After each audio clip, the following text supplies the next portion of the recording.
Good morning, everyone. This is Val Arkush, Chair of the Montgomery County Board of Commissioners, and I am pleased to call to order the May 20th, 2021 meeting of the Montgomery County Board. Note the presence of all three commissioners, and we will stand for the Pledge of Allegiance. I pledge allegiance to the flag of the United States of America and to the republic for which it stands, one nation, under God, indivisible, with liberty and justice for all.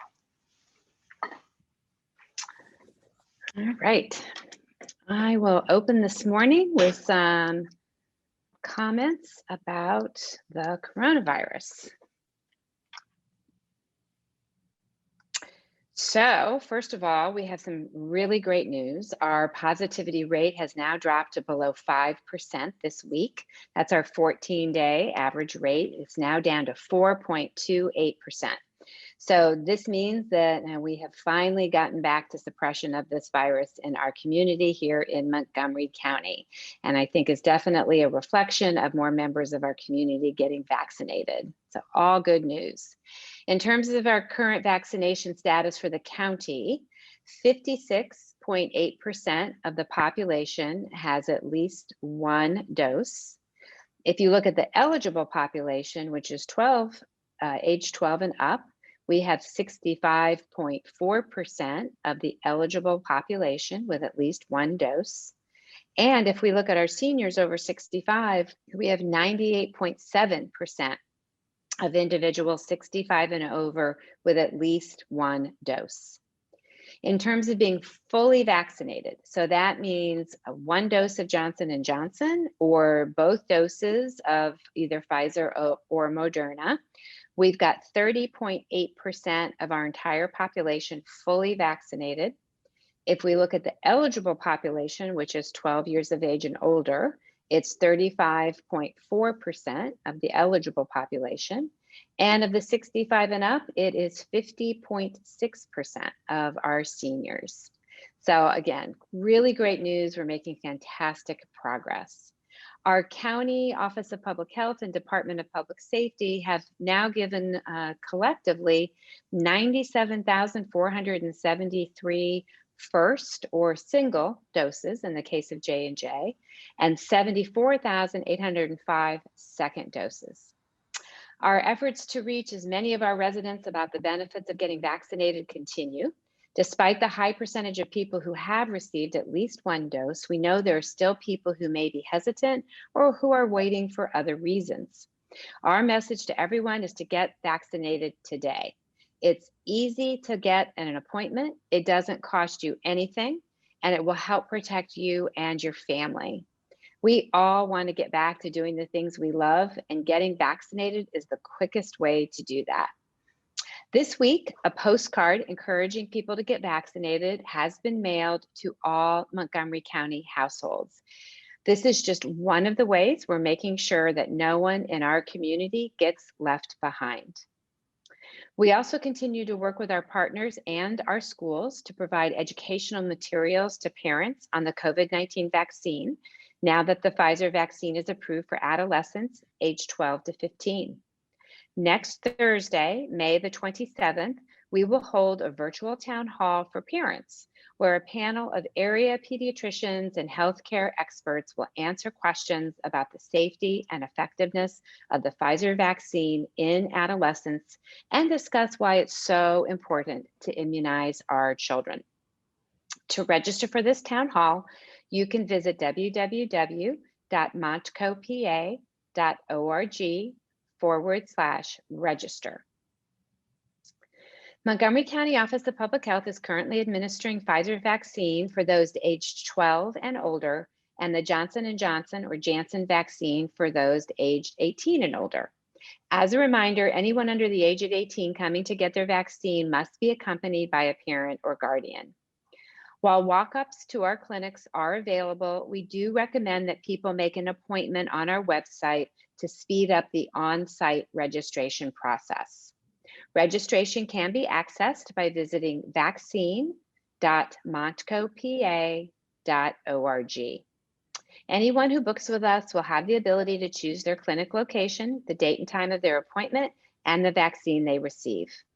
Starting this week, we are offering Johnson & Johnson and Pfizer at all of our clinics except for one. This is so that we can continue to give people the most choice for the vaccine that they would like to receive. We are offering evening and Saturday hours at all of our vaccine clinics.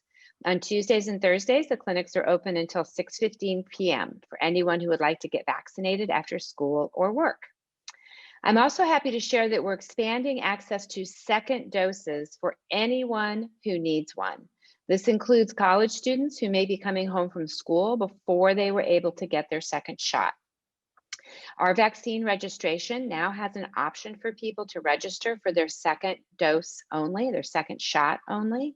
To do this, you can visit our vaccine registration page at vaccine.montgomery.org and select Start Registration to register for an appointment. When prompted, click Yes to indicate you have received your first dose, and it will take you through the regular questions to schedule a second dose appointment. As a reminder, if you or family member have any appointment issues, you can email covid19@montgomery.org, or you can call our hotline at 833-875-3967. That's 833-875-3967. I also want to provide an update on our COVID-19 rent and utility assistance program. As of this week, the county has distributed more than $11 million in emergency rent and utility assistance to 1,956 households in Montgomery County. We know that there are many people still feeling the economic impacts of COVID-19. I encourage anyone who's unable to pay their rent or utility bills to reach out. The program is available to help anyone facing financial impacts of COVID-19 who lives in Montgomery County. We are working with 6 area nonprofits to process applications, which is why we've been able to disperse $11 million in just 2 months. If you or someone you know would like to reach out to the nonprofits directly to learn more about the program, please do.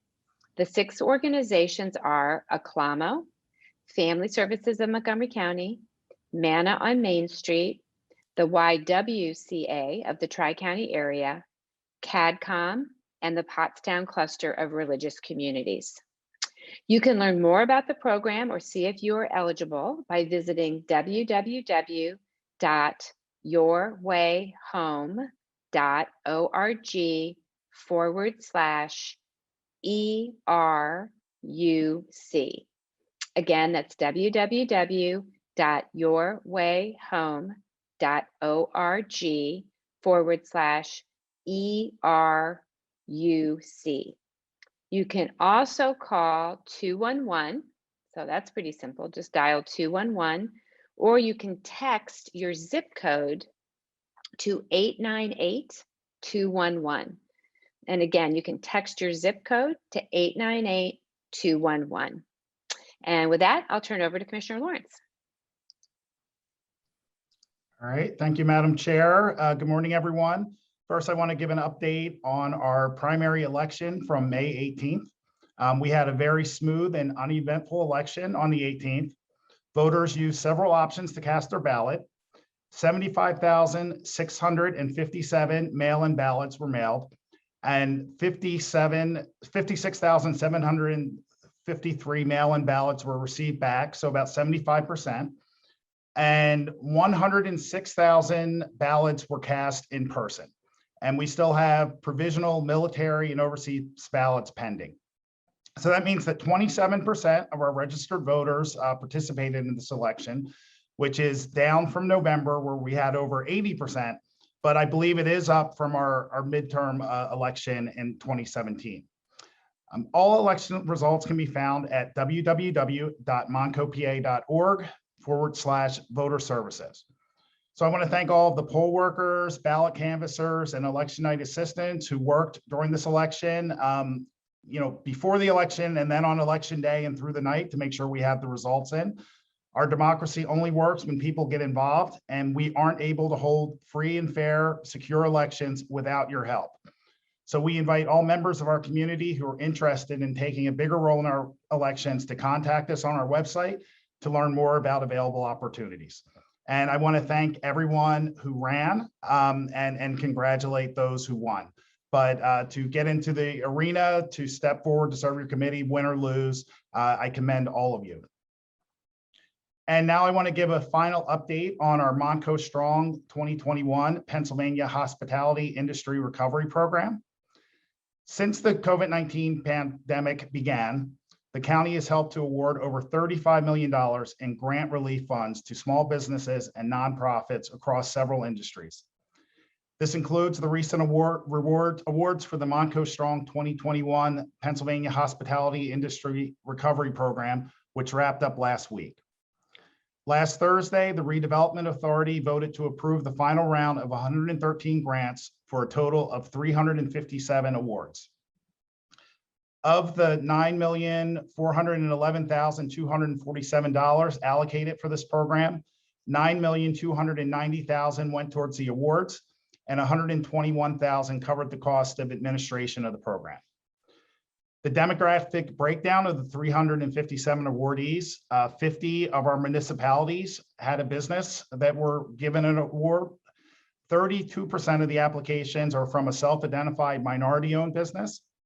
34% of the applications are from a self-identified woman-owned business, and 4% of our applications are from a self-identified veteran-owned business. The complete list of awardees are posted on the Commerce Department site at www.montcopa.org/commerce. I want to thank the staff of our Commerce Department for this and doing this in partnership with the Redevelopment Authority. I thank their staff and their board as well. And that concludes my comments, Madam Chair. Thank you, Commissioner Lawrence. I also just want to thank everyone in Voter Services for just a fantastic job on Tuesday. Everything seemed to go so smoothly, and there's so much that goes on behind the scenes to make that happen. So I just want to thank all of them, and of course, all of the individuals that volunteered to work at our polls. As Commissioner Lawrence said, we absolutely could not do this without you. So thank you so much. Commissioner Gale, do you have any comments? Good morning, everyone. I'd too like to thank all our poll workers. We have a very large county with many voting precincts and requires a lot of individuals to work on election day. And I'm proud of the staff and the volunteers that made the election go smooth this year. Thank you. All right, then we will move on to public comment on matters appearing on the agenda. Ms. Cofrancisco, do we have anyone who wishes to comment on the agenda items today? Yes, we do. Okay. Mr. Stein, you want to go ahead and read the rules then, please? Certainly. Speakers should identify themselves by name and municipality. All public comments must be relevant or germane to county business. Under the law, this means that the subject matter of all comments must be limited to items or issues which are currently before the commissioners for consideration or which may come before the commissioners for consideration at a future meeting. Whether a matter is germane to county business is a determination to be made by the county solicitor. Profane, slanderous, or discriminatory language or comments will not be tolerated in accordance with the county's non-discrimination policy. A time limit of 2 minutes will be monitored, and county staff will respectfully request speakers to conclude their comments if the speaker goes beyond the time allotted. The board is not required to respond to questions or comments during the meeting, so the public is reminded that this is not an opportunity for questions and answers. The board chair may direct county staff to follow up on any questions or additional comments after the meeting.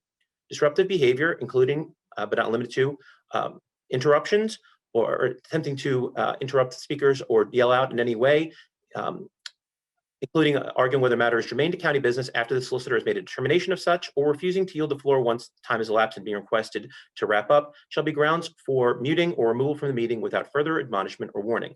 As always, commissioners welcome written correspondence, comments, and feedback at commissioners@montcopa.org. Thank you, Mr. Stein. All right, so we will start with comment on matters on today's agenda. Ms. Cofrancisco?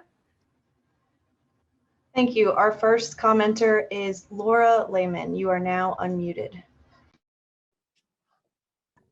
Hi, commissioners. So I cannot tell you, what it's like to hear Mr. Stein talk for almost 2 minutes every meeting to tell us what the rules are. This applies to every agenda item. First of all, 2 minutes is too short if you're speaking on more than one item. So please, the sunshine laws allow reasonable time to speak. You're in violation of that if someone has more than one item to speak on. And number two, Mr. Stein's rules about what's germane to the in the topics, and it's all his choice. You've been told before that this is a complete violation of the sunshine laws, where we are allowed at any time to interrupt the meeting for perceived sunshine violations and to explain to you what our perceived violation is. So that would be completely, that you can't argue with him, that he can say your comment is not germane and nobody can argue with him. That's a violation of the sunshine laws, and it's unnecessary. You have literally over 800,000 people and a $400 million budget, and you are giving no time at all to residents and have discouraged them from even coming. If we were not Zooming, it would take me close to an hour and a half or 2 hours to attend a meeting, and you would allow me 2 minutes. I mean, this is, there's something wrong here. You need to consider the people that you're serving, and the rules that you have should be rules that you're pretty sure the people you're serving would be in agreement of or with, because you are representing them. So please correct those things. Thank you. All right, Ms. Cofrancisco, is there anyone else for matters on the agenda?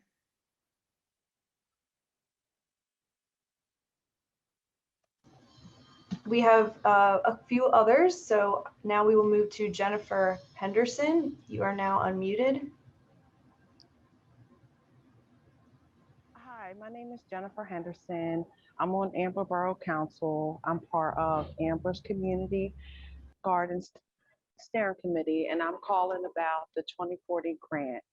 First of all, I'd like to say thank you all for considering our grant, and I would like to say that majority of the residents in Ambler are in support of our garden. Our steering committee has worked hard to engage the community. We have worked hard to address any fears and concerns residents may have. Our garden is for the community, by the community. We have a great group of women who are working hard and are committed to see this project go through. Through our community outreach, we have formed lots of relationships with individuals that will only help our garden to become successful. We live in an area that suffers from food insecurity, and I know that's hard to believe because it's Ambler Borough, but where this garden is located will help the people who do not have access to good quality food. We have also partnered with Weaver's Way for a community refrigerator that it's been up and running since last week, and I have put stuff in 2 days in a row, and it's fully being used. With the help of our community garden, we can make sure that our residents in Ambler have access to quality, fresh food that we all deserve and need. And I thank you for taking the time out to listen to me and taking the time out to consider our grant. And I hope that Ambler's Garden can be successful. Have a nice day. Thank you, Councilmember Henderson. We appreciate your comments. Ms. Cofrancisco, who's next?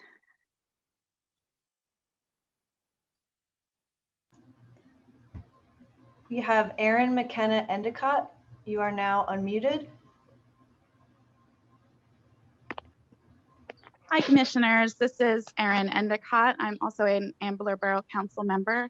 I too have been working with Jen Henderson on the steering committee to help launch the Ambler Community Garden. We have been working since last June. This has been on our agenda, on Borough Council's agenda since last June.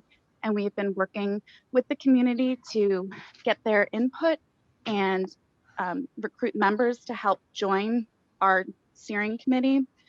We are so excited now that the weather is nicer and the COVID rates are lower that we're able to finally meet with the community in person for the last, since March, the first day of spring. We've been having 2 meetings a month with the community. We've scheduled personal meetings set aside for just the immediate neighbors who would be most impacted by the addition to the park.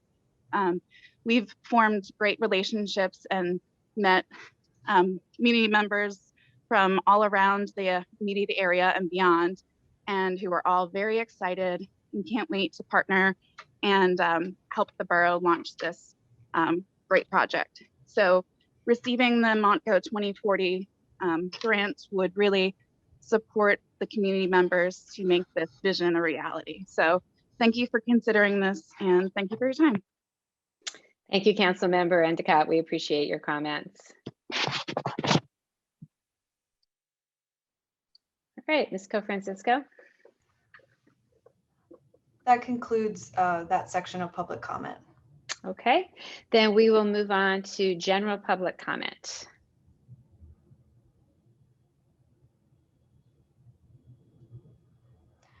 Okay, we have one person with their hand raised.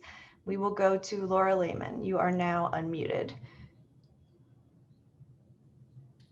Hi again, commissioners. As you know, I have been asking to have a meeting with you to discuss this so it didn't have to be discussed in this format.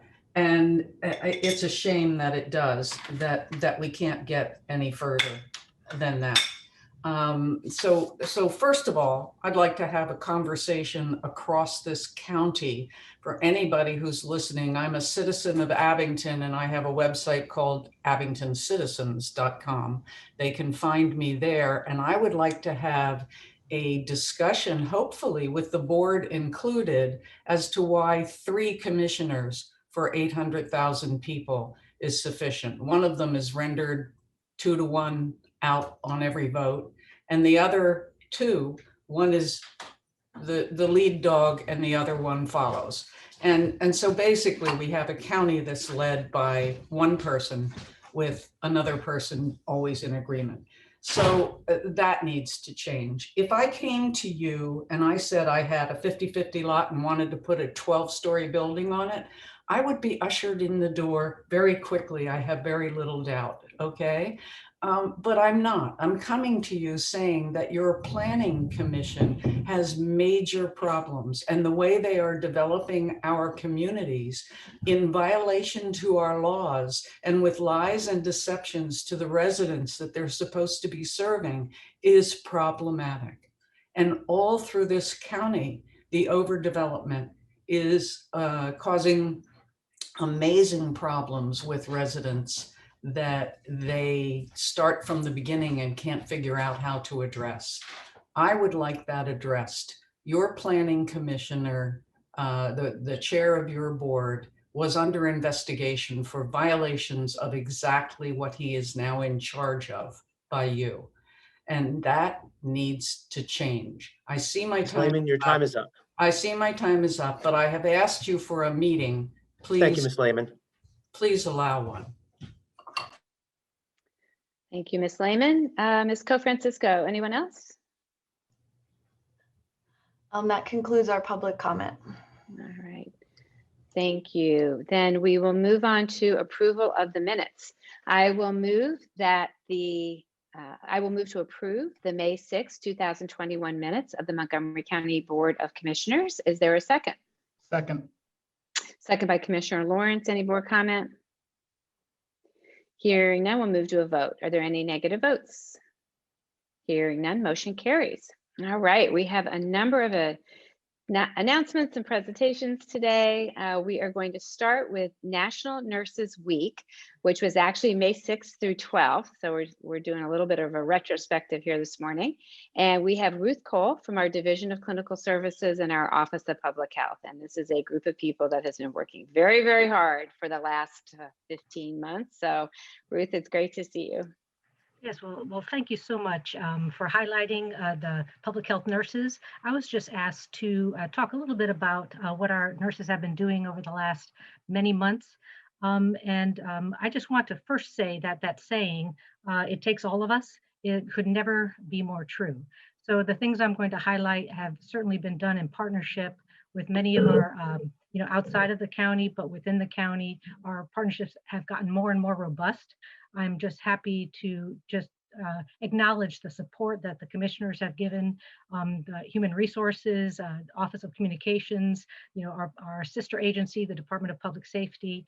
But even within the Office of Public Health, we have just been so integrated more than ever. It's been really a pleasure to work as a true team.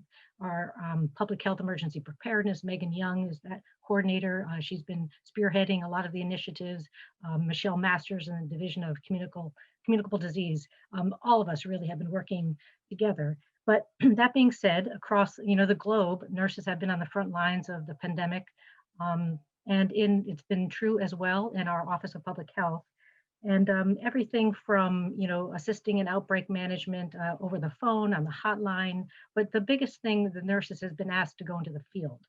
I just want to highlight that when we asked our residents to stay home, stay safe, we asked our nurses to put on Tyvek suits and participate in the first drive-through COVID test site when we had our outbreak among the first responders. The nurses were there out in the field and continued to assist with our when the National Guard was on site, and then when we decentralized to the sites, testing sites around the county, the nurses were there helping to get those up and running. Of course, with our vaccination efforts, we're now over 177,000 doses that we've administered at our mass vaccination sites, and the nurses have been overseeing that operation. But the other thing was when there was the terrible outbreaks within the long-term care facilities early on, the nurses participated in the FAST teams, the field assessment strike teams, where we asked them to put on their N95 masks and PPE and go into the hot zones, into the COVID units in those long-term care facilities, which were really, faced with some dreadful situations. They did infection control assessments, tried to match them with some resources for unmet needs. So they have really been out and about serving the county, taking on every challenge, and it's really been, I'd say, a difficult and challenging, but satisfying year to be working in public health as nurses here in the county. Well, Ruth, thank you so much. You and your team have been just incredible, and on the receiving end of so many requests to just keep doing more. I don't think we've ever said you can stop doing something this year. We just keep adding on the tasks. And so, and we've had so many situations where you've had to quickly pivot and change direction. And we just really, really appreciate that. You've provided incredible service to the people who live in this community. And you are all unsung heroes in my book for the incredible work that you've done throughout this past year. Thank you. Commissioner Lawrence, do you have any comments? Yes, Ruth. It's amazing what you all have done over the past year. Just simply amazing. From day one, from setting up testing sites to vaccine clinics, as you mentioned, going into the long-term care facilities. And as Commissioner Arkush mentioned, every time we asked you all to do something more, we didn't take something away. We added on. If you all complained, I never heard it. You all just kept doing it, and you continue to do it. So thank you for what you've done over the past year. Thank you for being here representing all of the nurses, our public health nurses, but nurses across Montgomery County. You all get a week, but you deserve a year. So thank you all for what you've done to keep us safe and healthy during this past year. Thank you. Commissioner Gale? Ruth, I would also like to thank you for joining our meeting today. I'm so proud of all your hard work and dedication with serving the residents of Montgomery County. And please express my gratitude to all your colleagues. As mentioned by my colleagues on the board, everyone worked so hard over the last year. We're proud of all your hard work. We're grateful of it. And I'm happy that we have a week like this week to recognize all that hard work. So continue to do what you're doing. It's a great service to our constituents, and anything we can do to support you in that role, please don't hesitate to contact us. Thank you, Ruth. Thank you.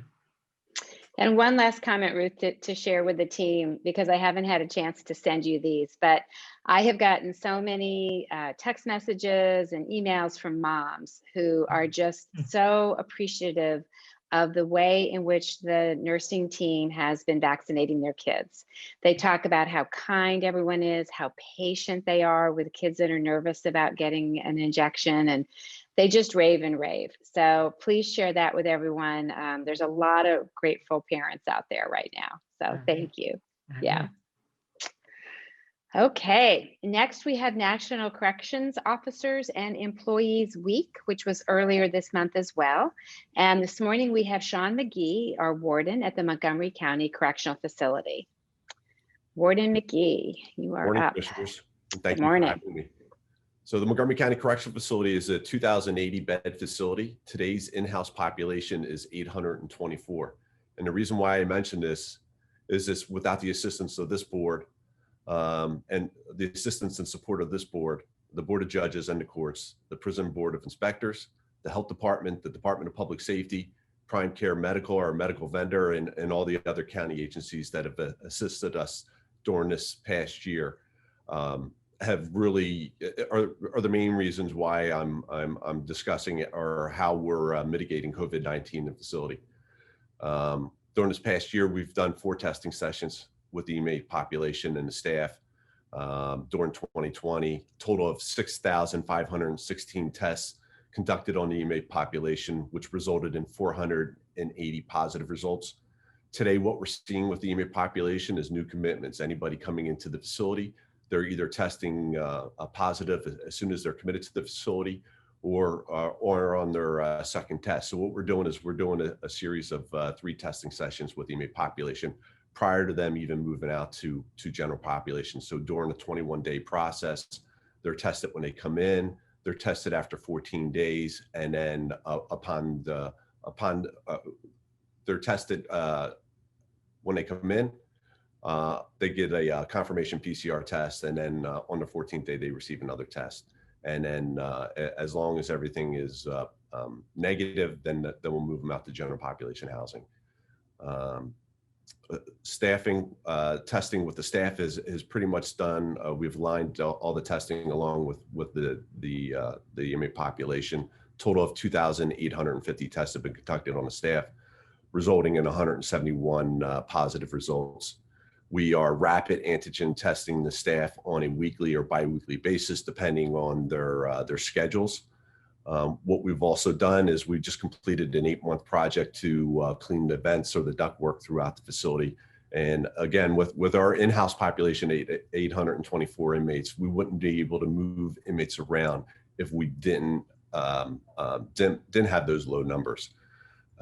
We've also replaced some HVAC rooftop units over 2020 and earlier this year. And now what we're starting to do is vaccinating the staff in the inmate population. And obviously continuous cleaning efforts continue to go on throughout the facility as well.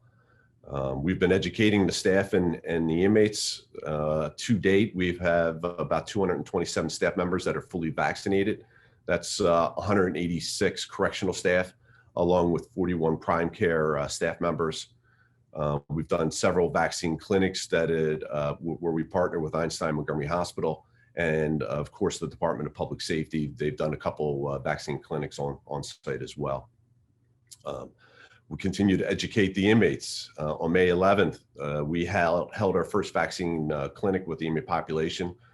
It was a low number, about 20%, or 167 inmates that took advantage of the vaccine. But our hopes is, to continue to educate and talk to the population, and in order to promote the vaccine, or at least offer the vaccine at any time, so they may request it at any time during their commitment or their incarceration with us.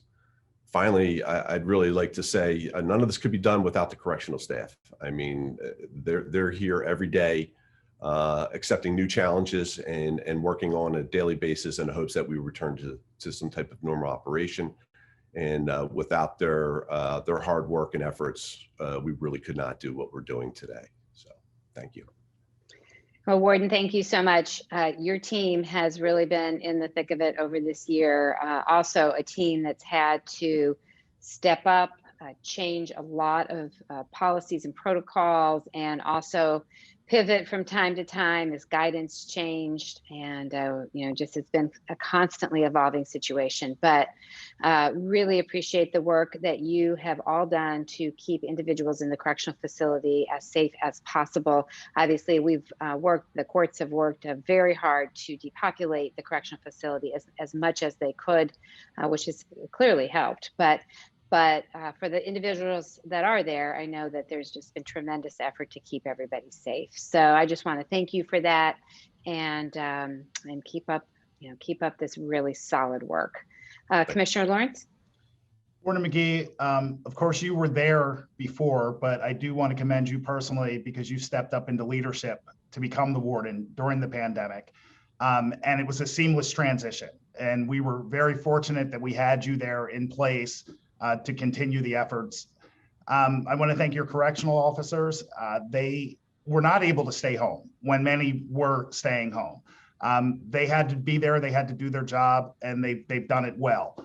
And your whole team has worked to protect not only our employees, but our citizens who were there as well. So want to thank you for everything that you've done for the past year, and please express our gratitude to the entire staff. Thank you. Commissioner Dale? Warden McGee, thank you for joining us this morning. I truly admire your leadership and your years of service to Montgomery County at the correctional facility, and I'm very proud of the correctional workers. I know the duties of a correctional officer are often very challenging and can be very stressful, and I want them to know that they're not forgotten. Even though we don't see them on a daily basis, they're a critical member of the county staff that delivers a critical service. And please let them know that the Board of Commissioners is very proud of what they do each and every day to serve the community. Thank you. Thank you. Thank you, Warden. Have a great day. All right, next, Memorial Day is almost here. And with an update, we have Dennis Miller, Director of Veterans Affairs. Mr. Miller. Good morning, Commissioners. Dennis Miller, Office of Veteran Affairs. Well, you already said that, but I'll recap it.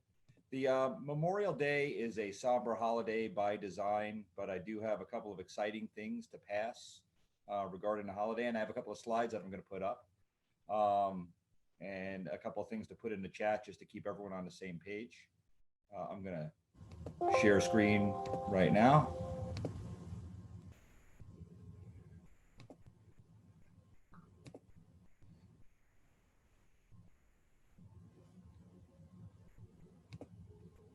There we go. And there it is. The first one would be a veteran grave flag placement. We have a lot of them going on this weekend and next weekend. Like it says on the slide here, we encourage you to participate and be safe about it. These are outdoor activities where social distancing is kind of built into it anyway. If you go to our website, I'm going to show you what that looks like here. If you go to our Montgomery County, PA Veterans Affairs website, there's a link to the left that says cemetery map. And you'll notice map of the county with our cemeteries. There are over 60 organizations that are participating this weekend to cover 290 cemeteries. Now, there are blue dots and red dots on here. The red dots wouldn't be the ones that you could volunteer for. The blue dots you can. If you click or hover on one of those dots when you get to this map, you'll notice that the cemetery caretaker organization is listed. This is for Green Lawn Cemetery in North Wales, as an example. You can contact the person there and tell them you want to get involved and you want to help with flag placements. A lot of these organizations would love to have you. Not all veterans of the past are buried in Montgomery County. Some are not interred, some were elsewhere, but in our registry, we have over 77,000 veterans listed. On May 28th, we're going to be placing 77 flags on the courthouse lawn, same as we did last year. It looks wonderful. It's each flag represents 1,000 deceased veterans, that we have a record of. Also, this year we're going to have the 2021 Virtual Memorial Day Tribute. This one is going to be a little different from last year. Last year, anyone that submitted, we would put it up. We didn't get a lot of submissions this year, but we did have another project going on. As you know, the Montgomery County Vietnam Veteran Memorial is taken down for now because of the construction. It's going to be replaced later on. But what we did is we looked at the names that were on that list and we found pictures of most of those veterans that were on there. And we put together an 8-minute video.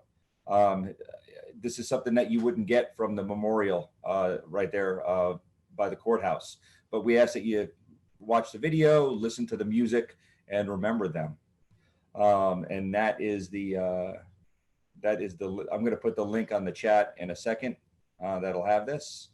Also, lastly, we say this every Veterans Day as well, but for us in our office, every day is Memorial Day and every day is Veterans Day. We don't lose a veteran focus, not for a second. We ask you to follow us on Facebook and Instagram under the Department of Health and Human Services. We give a monthly update on YouTube to let you know what's going on and how to get involved. And also we ask you, and there's a couple of numbers down there, to please refer to us, veterans and surviving spouses that are in need of services. Homeless, at risk of suicide, advanced age and crisis, it runs the gamut. But we have a phone number there. That's our office cell phone number, which is the only number we're using for the last year. So we really want you to get a live person when you call.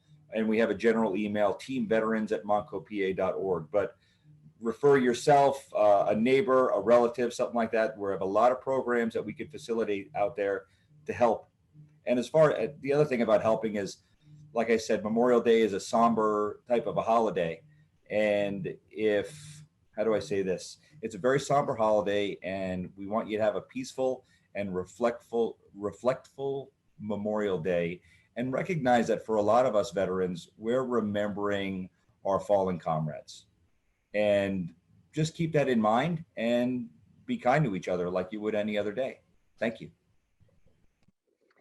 Well, Dennis, thank you so much. Your office has done a phenomenal job throughout this year of staying in touch with veterans and working around restrictions, both last year and now this year, where they're much less, thankfully, to continue to honor our veterans in the most respectful way. I'm so pleased to hear what you're doing around the Vietnam Memorial. Obviously, it saddened all of us to have to take those memorials down for construction, but they will be back. Absolutely. They're in very, very safe storage. And I think this is a wonderful way to acknowledge the individuals whose names are on that memorial. And we can connect with them in a little bit different way this year. So thank you for being so creative with that. And for people that don't know, for those that have never reached out to this office, they do a phenomenal job of connecting veterans with benefits that veteran has earned. And so, you know, there's so many programs available to veterans because of their service. And so if you're a veteran and you've never checked into what might be there for you, I really urge you to do that.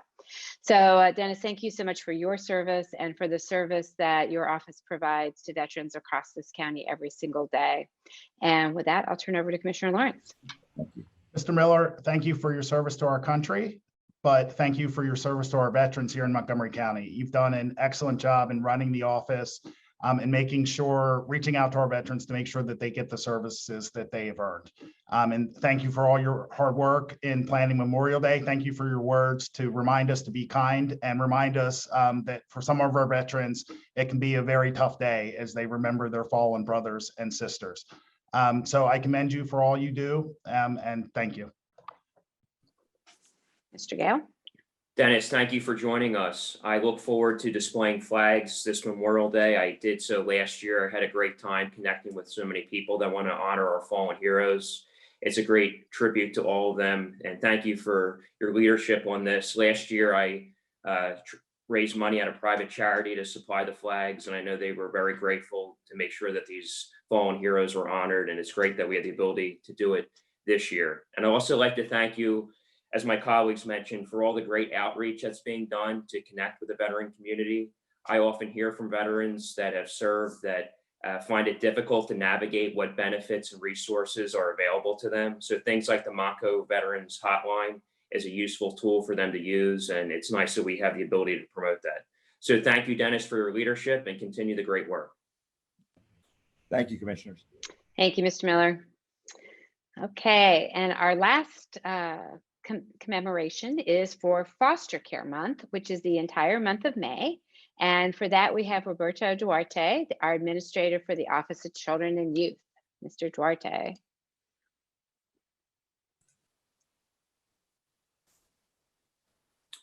Good morning, everyone. Good morning, morning. County Commissioners, and thank you for inviting us this morning.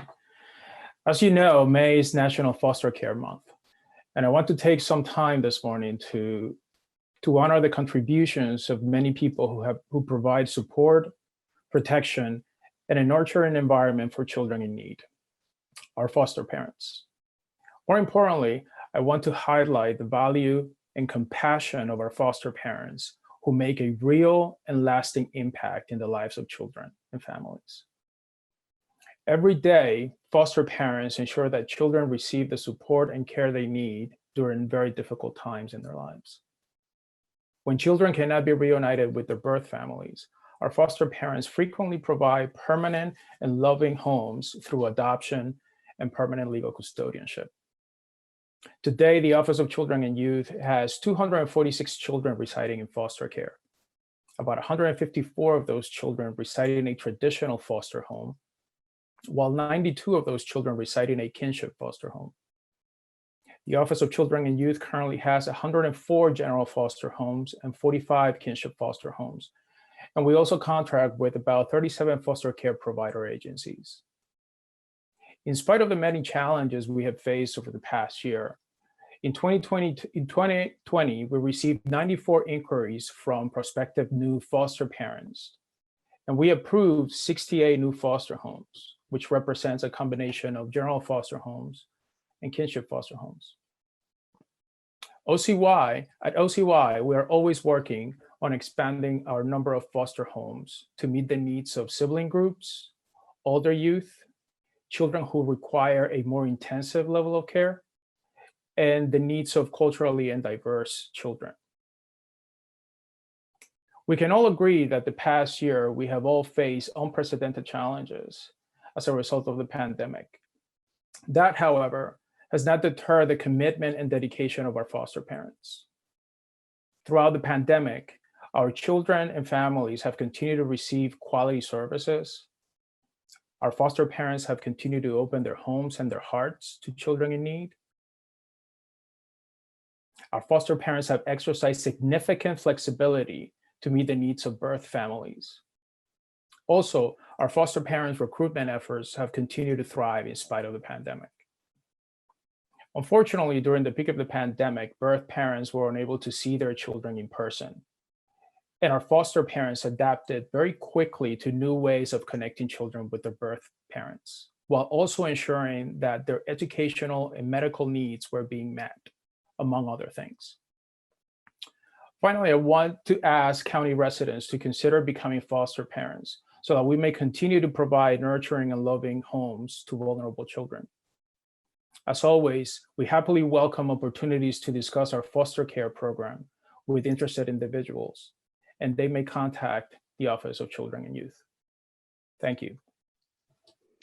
Well, Mr. Duarte, thank you so much. And again, just another team of people that have done extraordinary work during this pandemic of finding new ways to provide these absolutely critical services to people here in our county.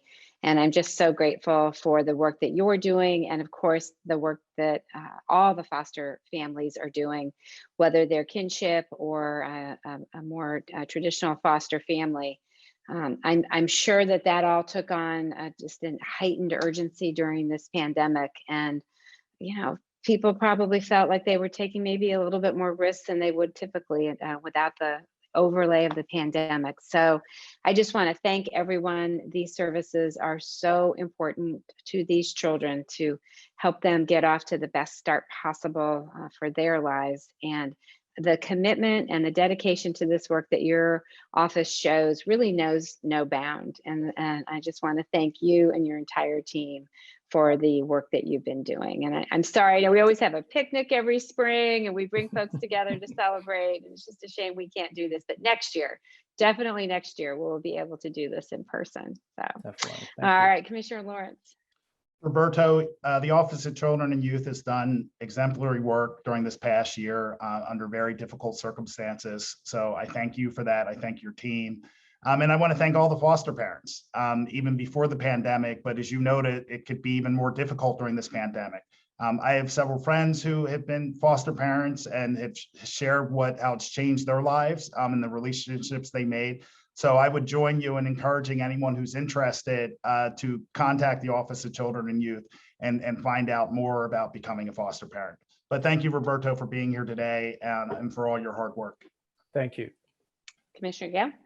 Thank you for the presentation, Roberto. I too would like to encourage families across Montgomery County to consider becoming a foster care parent.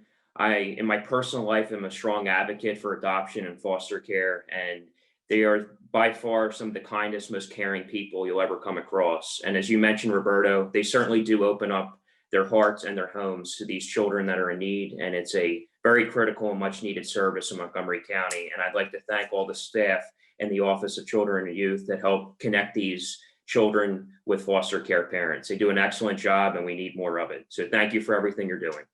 Thank you. Thank you, Roberto. All right, now we're going to move on to something that I certainly look forward to every year, which is to learn which of our municipalities are going to be the recipients of our MONCO 2040 grants. So to get us all up to speed, we have Scott France, Director of the Planning Commission, and some of his team. Mr. France. Thank you, Commissioner Arkush, and good morning, Commissioners. We're very happy to be here. This has become one of the favorite days of my year when we get to share in public the announcements for which projects are recommended for funding in the MONCO 2040 Implementation Grant Program. For those who don't know, this is a grant program that the county has sponsored since 2016, and it provides funding for projects that originate on the local level, submitted by municipalities that achieve or address the goals of the county's comprehensive plan. So working together, we're able to provide funding that helps many residents and addresses the county's goals. Anne is putting up our presentation, and in a moment I'll hand it over to her to give you all the details and what everyone wants to hear, which projects are being funded. But just a quick overview for those not familiar with the program. We have $2.5 million allotted to the program this year, and that's through the capital budget. It's a competitive process that began at the beginning of the year. I believe applications were due on March 1st. And since that time, a grant review committee has been going through the projects and scoring them and making recommendations. That committee is made up by MCPC board members, chaired this year by our vice chair, Dulcie Flaherty, also including Stephen Klein, Jill Blumhart, and Charlie Tronetta.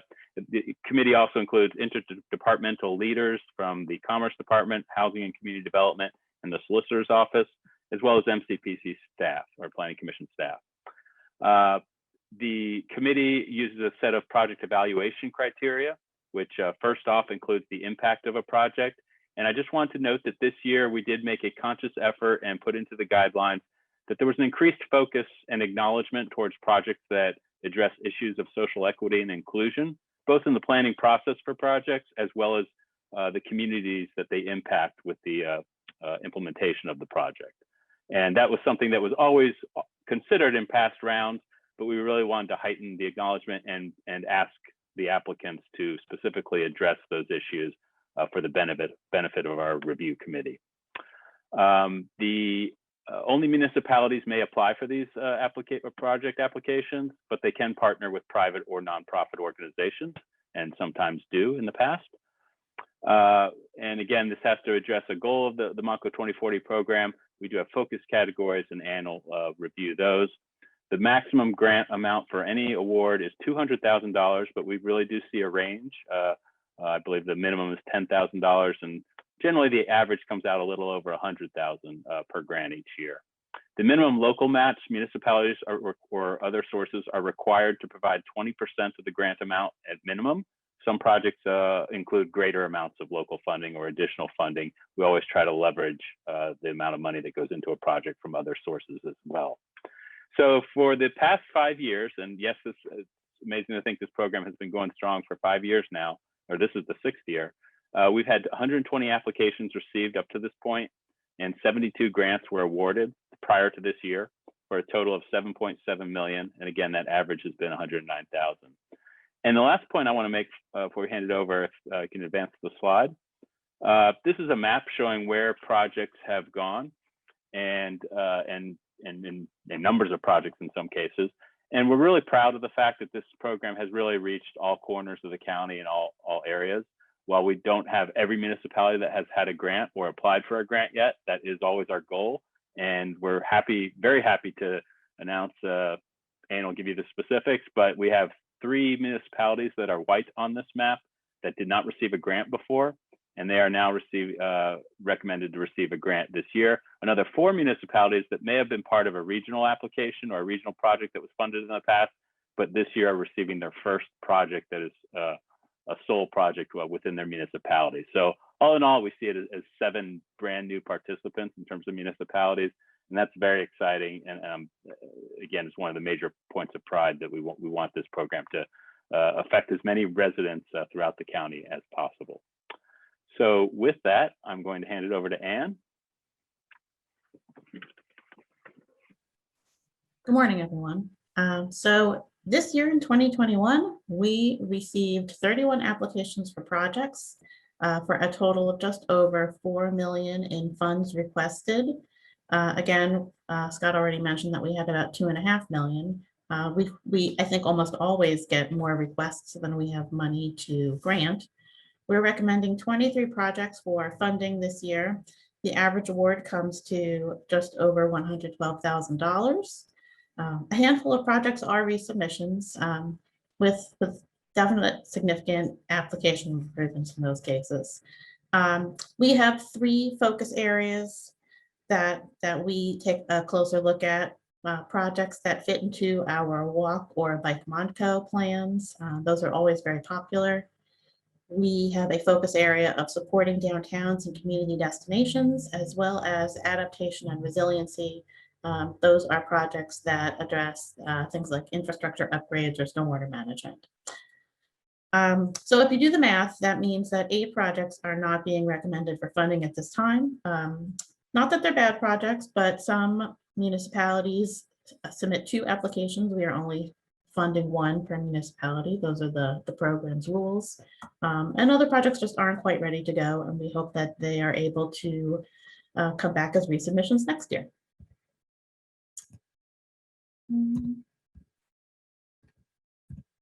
So first up, and these are in alphabetical order by municipality, which puts us at Ambler. So Ambler Borough is recommended to receive funding for the Knight Park Community Garden for $43,000. But as you already heard, Ambler is in the beginning stages of planning for a community garden here. Funds would be used for gardening supplies, but primarily for a fence and gate that would go around the garden beds that are being planned for right now. This is in a sunny corner of the park, and will seek to provide space for the nearby residents to learn about healthy eating and growing their own food. Next up is East Greenville Borough with a proposed upgrade to Beeler Park for $102,991. This is an existing park in the borough that gets a lot of use from the densely populated neighborhoods that surround it. The funds will cover the costs of a new pavilion, a new walking path around the park, which you can sort of see in the gray on the screen, as well as additional landscaping and a stormwater management facility. East Norriton Township is proposing funds for the facility improvements that are going into Stanbridge Park with an ask of $200,000. This is for a real major transformation of the park, and this is the second phase of the project. Improvements included in this grant application are for retrofitting an existing gazebo, adding landscaping, expanding the trails that go through the park, as well as installing a small solar carport in an adjacent parking lot. Green Lane Borough has applied for funds for pedestrian improvements along Route 29, really just shy of where it intersects with Main Street or Route 63. for a total ask of $199,375. So this includes sidewalks along Gravel Pike to improve access to the downtown area, as well as the very nearby Perkiomen Trail entrance. This includes also ADA ramps, a crosswalk at Walnut Street, minor drainage improvements, and a retaining wall. Hatboro Borough has requested funds to provide lighting along a pedestrian trail that runs alongside the railroad tracks in the borough with a request for $125,300. These will be solar powered lights that run from the SEPTA Regional Rail Station to the nearby Station Park Townhouse development. This is a critical connection for the surrounding area, and the solar lights will allow for riders and other nearby residents to use the walkway during off hours. Lansdale Borough has proposed funds for its Whites Road Park facility improvements for a total of $90,080. The borough is in the process of redeveloping this park. It's a significant borough amenity that serves other surrounding municipalities as well. This particular phase of improvements includes the construction of a new pavilion, ADA accessible pathways, and the construction of a new environmentally friendly restroom. Limerick Township is proposing a small extension to this existing Pico Trail that you can see on the screen. The trail that goes from Limerick Road, crosses over Lewis Road, and what they are proposing to build here for a proposed ask of $60,000 is this the small red extension on the left of the screen. This will extend the project out to Limerick Center Road. This is a multi-use hard surface trail designed to be ADA compliant, and this extension brings the trail out to a logical endpoint. Lower Gwinnett Township is proposing an updated trail crossing at Dager Road at the Penland Pike Trail. This is a proposed ask of $61,400. This will realign an existing trail crossing at Dager Road to pave the trail approaches and install updated trail crossing signage as well as pavement markings. This will meet current ADA, PennDOT, and other applicable design standards. Lower Moreland Township is proposing a sidewalk extension along Lower Welsh Road with a proposed ask of $48,099.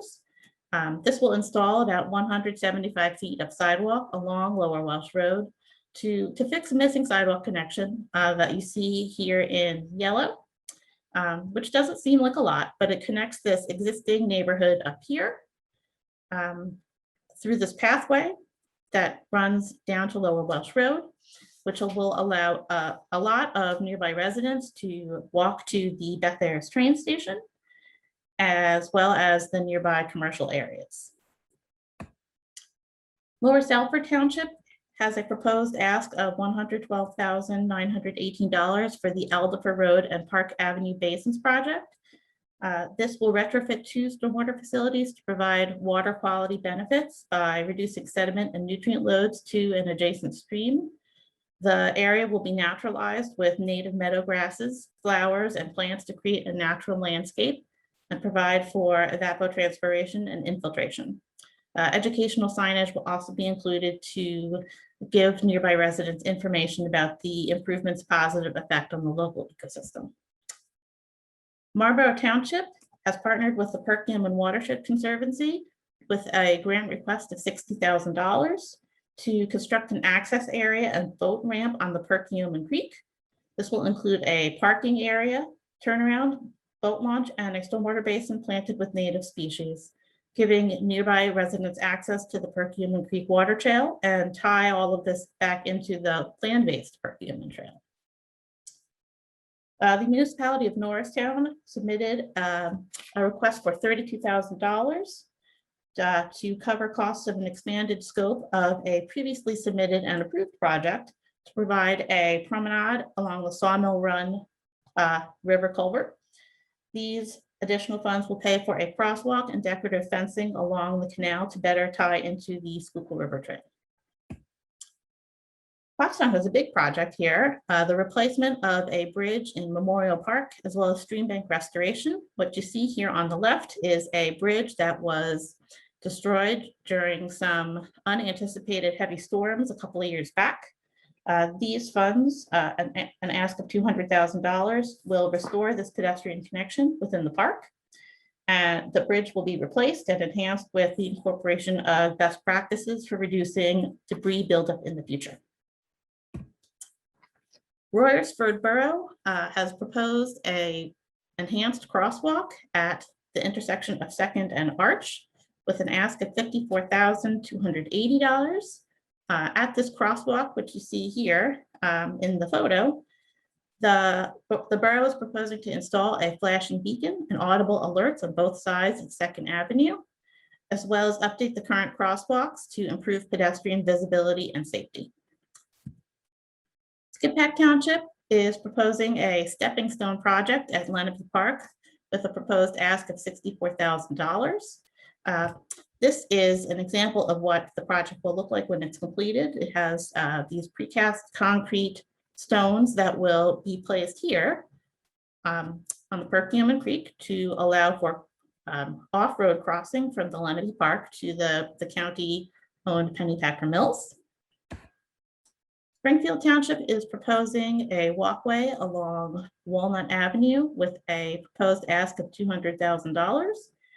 This project will enhance pedestrian safety along Walnut Avenue, increase walking trail access and opportunities, and provide a viable connection between the Sandy Run Park and the planned recreational and open space at the township-owned property at 1725 Walnut Avenue. Upper Dublin Township has a second phase project submission for Twining Valley Park with a proposed ask of $200,000.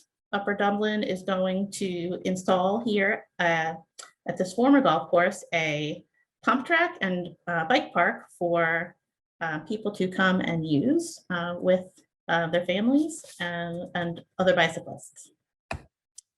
Upper Gwynedd Township has proposed assorted pedestrian improvements across the township with a proposed ask of $98,704. This will include the installation of new illuminated pedestrian signage at a series of intersections throughout the township to address traffic calming and pedestrian safety. So this includes flashing stop signs, flashing crosswalk signs with push button activation, as well as 8 ADA curb ramps and crosswalk line striping.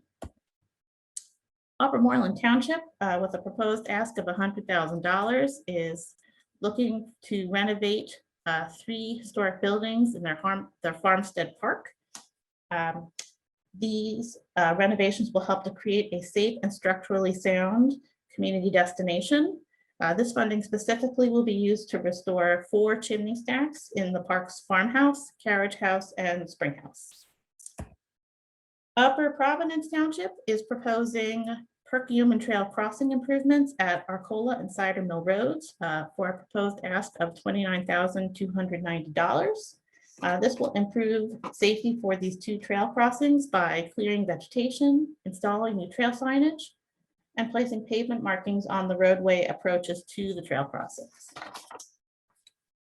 Upper Salford Township is continuing with its Park to Perkiomen Trail Connector project with a proposed ask of $150,000. This is a new 1.1 mile trail connection that will link the township's flagship park with Spring Mountain Adventure Recreation Area and the Perkiomen Trail.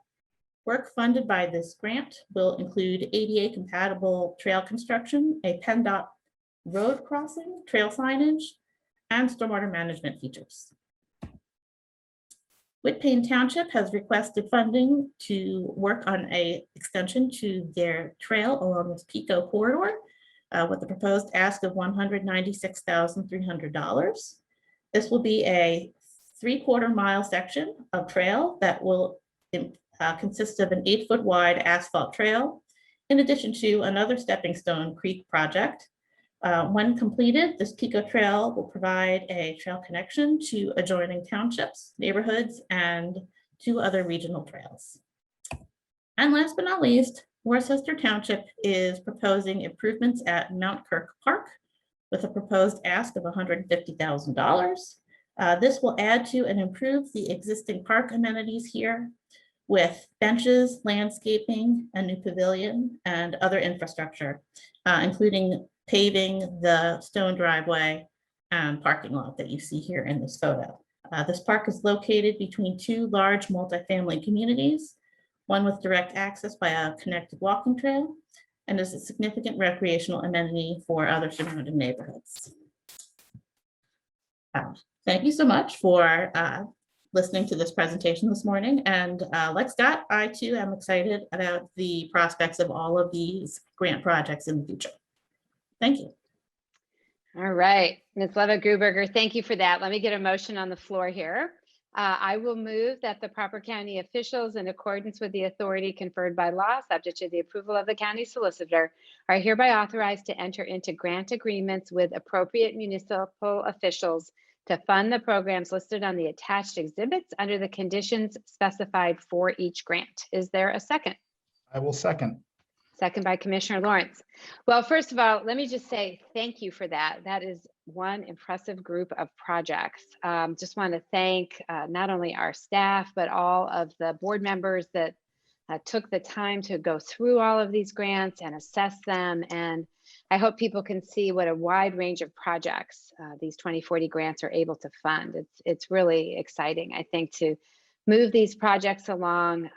Many of these are projects that, well, all of these projects are ones that the local municipality wants to pursue, but just doesn't quite have the full funding themselves to get the job done. And so we're able to come in and provide those final dollars to make these really important and locally desired projects come to fruition.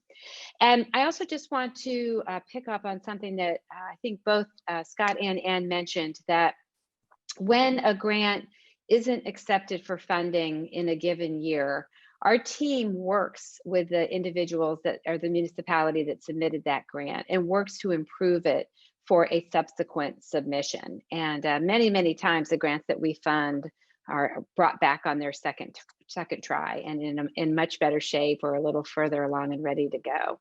So I just want to commend you all for that work. You know, this isn't just about one-offs, it's about building capacity within our municipalities to bring these kinds of projects forward. And I think it's just a terrific outcome all the way around, and I will be a yes vote on this. So Commissioner Lawrence, any comments? I will absolutely be a yes vote. Scott, Ann, thank you for a tremendous presentation. This is one of the most impressive groups of projects I've seen since I've been a commissioner. I want to congratulate all the municipalities who are going to receive funding today. And I see that Jennifer and Aaron are still on for Ambler, so go Ambler in particular. And thank you for being here this morning. Commissioner Gale, any comments? Yeah, Scott and Ann, I'd also like to thank you for all your hard work leading up to this point. Clearly, this was a huge time commitment. It took several months to get to this point in time. And I know all the folks in the Planning Commission and the Review Committee looked at each application and evaluated the merits, and as they always do. And I'm glad that this is coming together so well. Thank you both. All right. Hearing no additional comments, we will move to a vote. Are there any negative votes? Hearing none, motion carries. Congratulations, everyone. Thank you. Thank you. Thank you for all that work. All right, Mr. Stein, approval to waive the 2020 property taxes at 310 Depot Street. Yes, thank you. Before you is a request from Concilio Pentecostal Sandado Las Heridas Internacional, an organization that bought 310 Depot Street in the borough of Bridgeport back on August 1st, 2019, and they did convert that into a church.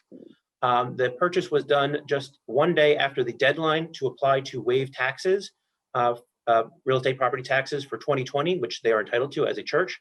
They did get that exemption moving forward. However, they were required to pay taxes for the 2020 tax year. They are requesting to us and municipality and the school district to allow those taxes to be waived, and I believe all parties are in agreement. Okay, thank you.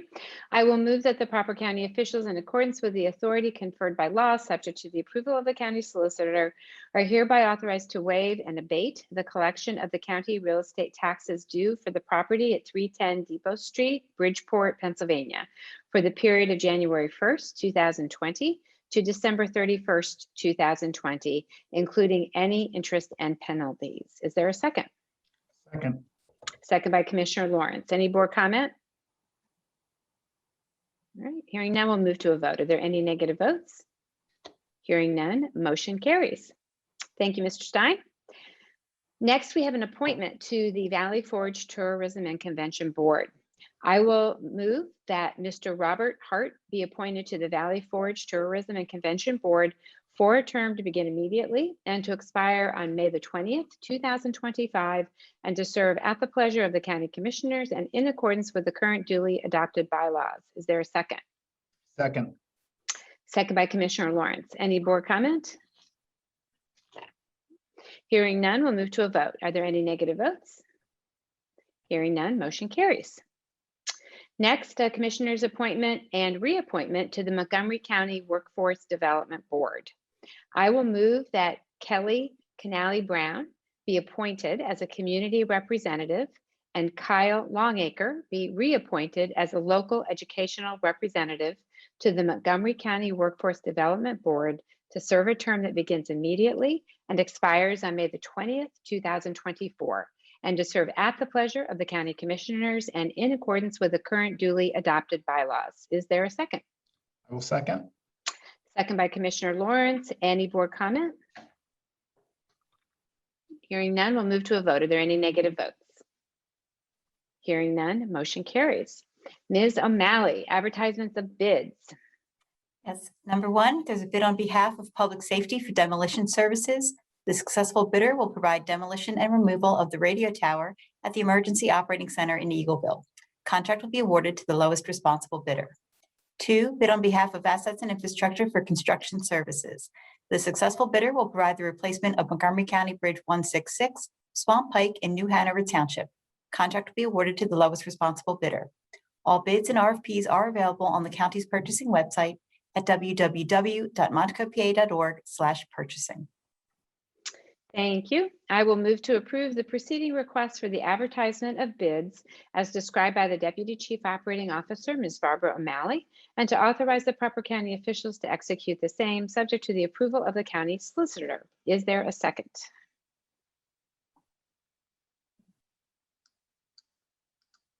Second. Second by Commissioner Lawrence. Any board comment? Hearing none, we'll move to a vote. Are there any negative votes? Hearing none, motion carries. Awards of contract, Ms. O'Malley. Number one, contract award, Information and Technology Solutions Equipment, CDW Government Incorporated of Chicago, Illinois, $25,593. Contract provides for 19 laptops with docking stations and support for the Commerce Department. Equipment is available through a PA CoStars contract. Two, contract award, Public Safety Equipment, CDW Government Incorporated of Chicago, Illinois, $109,290. Contract provides additional SQL licensing for the proper setup and implementation of the new on-call CAD servers. Equipment is available through a Sourcewell cooperative contract. Three, contract award, Assets and Infrastructure Services, John Milner Architects Incorporated of Chadsford, PA, $64,290. Contract provides a historic support structure report for Pottsgrove Manor. RFP 2116 was viewed by 46 providers with 6 responses received. Contract is awarded to the highest rated firm.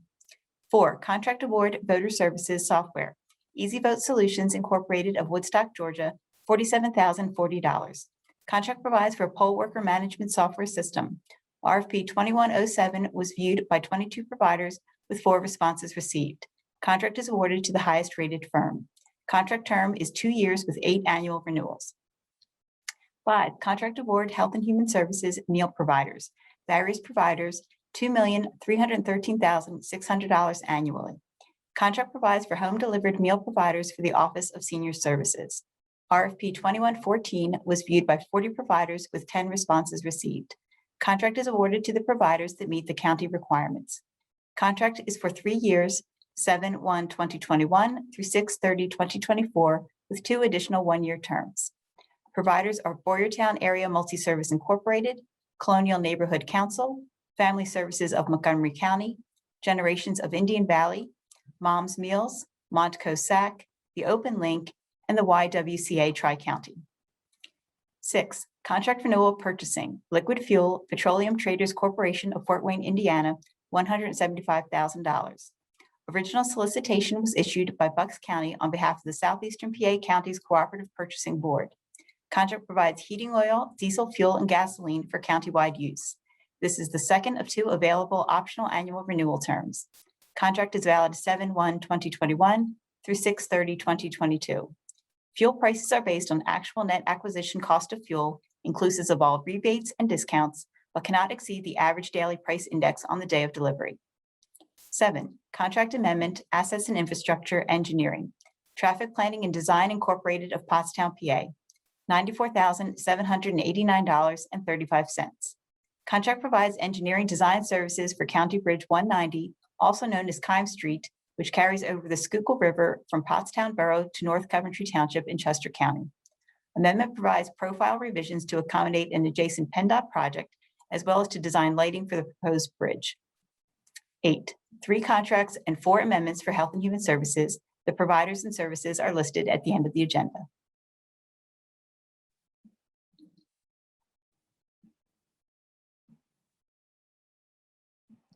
Thank you, Ms. O'Malley. I will move to approve the preceding awards of contract as described by the Deputy Chief Operating Officer, Ms. Barbara O'Malley, and to authorize the proper county officials to execute the same, subject to the approval of the county solicitor. Is there a second? Second. Second by Commissioner Lawrence. Any board comment? Hearing none, we'll move to a vote. Are there any negative votes? Hearing none, motion carries. Next is awards of contract for emergency procurement. Ms. O'Malley? Yes, these contracts provide various goods and services required for response to the COVID-19 pandemic. 1, response services, Health and Human Services, printing and mailing services, NPC Incorporated of Claysburg, Pennsylvania, $138,760.02. Contract provides printing and mailing of vaccine information postcards to Montgomery County residents. 2, response services, Health and Human Services, contact tracing, multiple providers. Contracts provide for contact tracing services in response to the COVID-19 pandemic. This is the second of 3 optional 6-month renewal terms. Providers are Acclamo of Norristown, PA, Family Services of Montgomery County of Equalville, PA, V&A Community Services of Abington, PA. Thank you. I will move to approve the preceding awards of contract as described by the Deputy Chief Operating Officer, Ms. Barbara O'Malley, and to authorize the proper county officials to execute the same, subject to the approval of the county solicitor. Is there a second? Second. Second by Commissioner Lawrence. Any board comment? Hearing none, we'll move to a vote. Are there any negative votes? Hearing none, motion carries. Next, awards of contract for the Southeast Pennsylvania Regional Task Force. Yes. Number 1, contract award equipment, Plate Logic LLC of Downingtown, PA, $30,088. Contract provides fixed automatic license plate readers for Bucks County Police Departments. Equipment is available through a PA CoStars contract. 2, contract award equipment, Plate Logic LLC of Downingtown, PA, $31,215. Contract provides fixed automatic license plate readers for Chester County Police Departments. Equipment is available through a PA CoStars contract. Contract award equipment, LSAG North America of Greensboro, North Carolina, $37,440. Contract provides automatic license plate readers for Montgomery and Delaware County Police Departments. Equipment is available through a PA CoStars contract. 4, contract amendment equipment, Lawman Supply Company of New Jersey, Incorporated of Pennsauken, New Jersey, $641.94.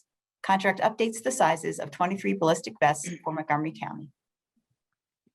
All right, thank you. I will move to approve the preceding awards of contract on behalf of the Southeast Pennsylvania Regional Task Force as described by the Deputy Chief Operating Officer, Ms. Barbara O'Malley, and to authorize the proper county officials to execute the same, subject to the approval of the county solicitor. Is there a second? Second. Second by Commissioner Lawrence. Any board comment? Hearing none, we'll move to a vote. Are there any negative votes? Hearing none, motion carries. Are there any closing commissioner comments? Okay, then I will announce that our next Board of Commissioners meeting will be June the 3rd, 2021. That meeting will be held in person in 1 Montgomery Place, Montgomery Plaza, but we will continue to have a Zoom option for anyone who wishes to simply watch the meeting by that way, or who wishes to give public comment without having to physically come to the court, the county courthouse. And again, that will be on June the 3rd. And with that, I will move to adjourn the May 20th, 2021 meeting of the Montgomery County Board of Commissioners. Is there a second? Second. Second by Commissioner Lawrence. Any board comment? Hearing none, we'll move to a vote. Are there any negative votes? Hearing none, motion carries, and we will convene salary board. I know Ms. Pardue is here, and I see Controller Sanchez. Good morning to both of you. Morning. We will start with public comment on salary board. Ms. Co-Francisco, is there any public comment for salary board? We do have one person with their hand raised, yes. Okay, we can proceed, please. And just as a reminder, the rules read by Mr. Stein earlier in the meeting apply for public comment during salary board as well. We will now go to Laura Lehman. You are now unmuted. So yes, I would like to protest the salaries of those Stephen Klein, Chair of the Planning Commission, Michael Narkowicz, our Abington Township Planner. I would like to protest that those salaries are being paid without any supervision over the work that they're producing or over the qualifications that they may not have for the job. And I would like to protest the salaries of anyone who is in charge of overseeing those things and leaves them in that condition. Thank you. Okay, thank you. Any other public comment? No, that concludes our public comment. All right, thank you. Then is there I'm sorry, Ms. Pardue, go right ahead. Thank you. Good morning, members of Salary Board. You should have in front of you the final copy of the Salary Board list. It is a 3-page document dated Wednesday, May 19th, 2021, with a timestamp of 9:43 a.m. Of note, we have 4 retirees. Karen Killen from Domestic Relations after 20 years. Oh, I'm sorry, we have 5 retirees. Patricia Golden from Developmental Disabilities after 15 years. Karen Killen from Domestic Relations after 20 years. Josephine D'Amico from Human Resources after 25 years. Yogi Sukwa from Human Resources after 4 years. And Anne Venezia from the Prothonotary after 10 years.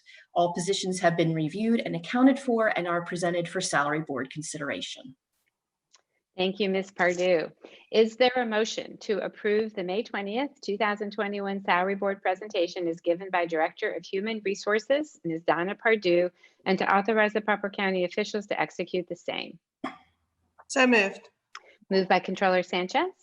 Second. Second by Commissioner Lawrence. Any board comment? All right, hearing none, we'll move to a vote. Are there any negative votes? Hearing none, motion carries. And Ms. Pardue, I know we have someone who is more than 25 years with us that you will be acknowledging today. Yes, thank you. I don't know that Josephine will be watching this today because she said she was going to cry, and I may as well, so I'm sorry. Josephine started her career with Montgomery County in 1995, and I have personally worked with her for the past 9 years. She knows benefit administration inside and out and has always approached her job with professionalism and compassion, and has assisted employees and sometimes their families through very difficult and sometimes tragic points in their lives. Josephine always has a smile and a kind word and a funny story, and has been an invaluable asset to the Department of Human Resources and the employees of Montgomery County, and will be missed by everyone who has had the privilege to know her. So on behalf of her colleagues in Human Resources, I would like to wish Josephine a retirement filled with fun, happiness, family, and friends, and especially her favorite friends, her four-legged furry ones. Thank you. Great. Thank you, Ms. Pardue. Well, I certainly hope that you're watching, Josephine. Thank you for that incredible service to our county. There's a tremendous amount of service represented by the individuals that are retiring today, and we want to thank each and every one of them. And thank you for highlighting her incredible work for all these 25 years. Thank you. Any other comments by yes. any of the other members? Yeah, I'd like to congratulate all the retirees, but I do have to acknowledge Josephine, who's not only one of my favorite people in county government, but one of my favorite people in the world. I never saw Josephine without smiling. She never stopped commenting how tall I was. You know, Josephine, I hope you're watching. I hope I get to see you. Congratulations. Thank you for all the work that you've done over the years, and Godspeed. That's great. I just want to also congratulate Josephine and the rest of the retirees, but I know our department works very closely with Josephine, and we're wishing her wonderful retirement, but we definitely are sad to see her go. So thank you. Great. All right. Any other comments? Okay. Well, thank you all for that. And with that, is there a motion to adjourn the May 20th, 2021 meeting of the Montgomery County Salary Board? So moved. Moved by Controller Sanchez. Is there a second? Second. Seconded by Commissioner Lawrence. Any board comment? Hearing none, we'll move to a vote. Are there any negative votes? Hearing none, motion carries. Thank you, everyone. Thank you.